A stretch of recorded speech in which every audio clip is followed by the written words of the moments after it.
आज मैं आपको 4 मिस्टेक्स के बारे में बताऊंगा जो आपको अवॉइड करनी है जब आप प्रॉपर्टी खरीदने जाते हो। और ये जो बातें हैं आपके बहुत काम आएंगी। हेलो दोस्तों, मैं हूं आपको दोस्त विनीत। स्वागत है आपका हमारे यूट्यूब चैनल में। और मैं हूं आज आपका प्रॉपर्टी कंसल्टेंट। आपको बताऊंगा कि आज आपको किन चीजों को अवॉइड करना है अगर आप प्रॉपर्टी खरीदना चाहते हैं तो। सबसे पहली मिस्टेक है not doing proper research of the property और ऑफ द एरिया। पहले अगर आप कोई भी प्रॉपर्टी लेने जाते हो उसका रिसर्च करना बहुत जरूरी है। उसके पास कितनी अच्छी डेवलपमेंट हो रही है, रोड की कनेक्टिविटी कैसी है, स्कूल्स कितने दूर है, हॉस्पिटल कितने दूर है और आने वाली डेवलपमेंट कैसी है और उसके पास कौन कौन से प्रोजेक्ट आ रहे हैं।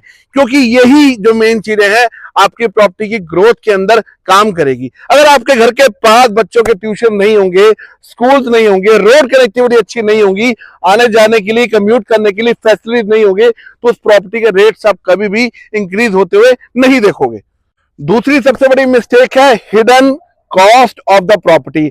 आज आप प्रॉपर्टी लेने जाते हैं, आपका बजट होता है 80 से 90 लाख रुपए। आपको लगता है मैंने एक डील कर ली 80 से 90 लाख रुपए, उसी में ही प्रॉपर्टी आ जाएगी। बट ऐसा नहीं होता। जब आप प्रॉपर्टी लेने जाते हैं, प्रॉपर्टी के साथ बहुत सारे खर्चे जो हैं वो एड ऑन हो जाते हैं।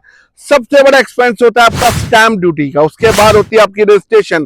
Apart from this IMFS charges आपको पे करने पड़ते हैं, आपको मेंटेनेंस कॉस्ट पे करनी पड़ती है, आपको डीलर की कॉस्ट पे करनी पड़ती है। उसके अलावा भी बहुत सारे खर्चे होते हैं। अगर आप एक 90 लाख की प्रॉपर्टी परचेस करते हैं, 90 लाख की प्रॉपर्टी के ऊपर भी आपको 5 से 6 लाख या 7 लाख की कॉस्ट आपको पे करनी पड़ती है।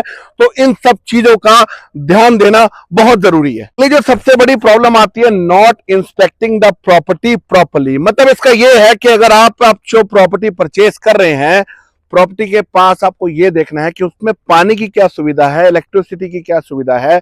आपको यह चेक करना है कि पेपर कैसे हैं। आप किसी अच्छे कंसल्टेंट को हायर कर सकते हैं ये सब चीजें चेक करने के लिए, वरना बाद में आपको रोना पड़ेगा। अगर प्रॉपर्टी जितनी मर्जी अच्छी हो, अगर वहां पर पानी बिजली ही अच्छी नहीं आती होगी या वहां पर यह सब फैसिलिटीज नहीं होंगी, तो आपका प्रॉपर्टी लेना बेकार है। आप फिर खुश नहीं होंगे, आपको दुखी होना पड़ेगा। चौथा पॉइंट जो आता है इग्नोरिंग द लीगल डॉक्यूमेंटेशन। भाई कोई भी अगर आप प्रॉपर्टी लेने जाते हैं उसकी लीगल डॉक्यूमेंटेशन क्लियर होनी बहुत इंपॉर्टेंट है, अदरवाइज प्रॉपर्टी लेना आपका वेस्ट हो जाएगा।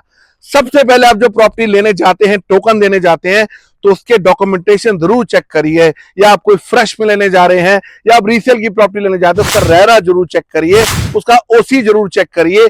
आप ये चेक करिए कि क्या ये प्रॉपर्टी लोनेबल है या नहीं है। बैंक उसी प्रॉपर्टी पे लोन करता है जो प्रॉपर्टी के सारे टाइटल क्लियर होते हैं और बाद में आपको पछताना नहीं पड़ेगा।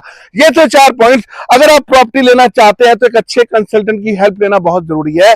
बेटर होम आपकी सारी हेल्प करेगा और आपको ये जो 4 मिस्टेक्स हैं उनसे बचाएगा। अगर आप चाहते हैं कुछ अच्छी प्रॉपर्टी लेना तो आप हमें भी कॉल कर सकते हैं नीचे दिए गए नंबर पे। Thank you.